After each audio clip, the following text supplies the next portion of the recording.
क्या है, तुझे नहीं पता है? शेर कहना था, शेर कहने जाना, इतवार का दिन है बेवकूफ। तू गाड़ी में क्या कर रहा है? सेट नहीं की गाड़ी?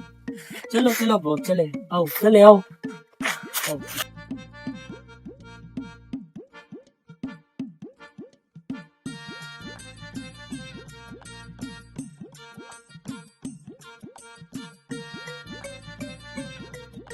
बॉस ये जगह ठीक नहीं है।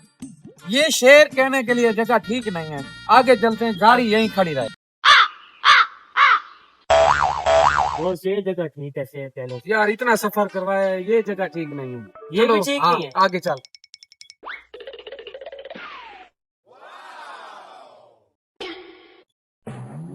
बॉस यार आगे थक गया हूँ, यही जगह ठीक है शेर कहने के लिए, यही बोल दो यार जो बोलना है। आराम से खड़। ठीक है, अभी तेरी बात मान रहा हूँ। हाँ ठीक है, अब मैं शेर कह रहा हूँ, खामोशी से रहे। ठीक है, शेर सुन गौर से। इरशाद इरशाद बॉस। अजीब तरफा तमाशा है कि इस दौर के बोने, वाह वाह वाह वाह, क्या बात क्या बात है, अपने से बड़े लोगों का कद नाप रहे हैं। है। बॉस क्या मुझे क्या किया?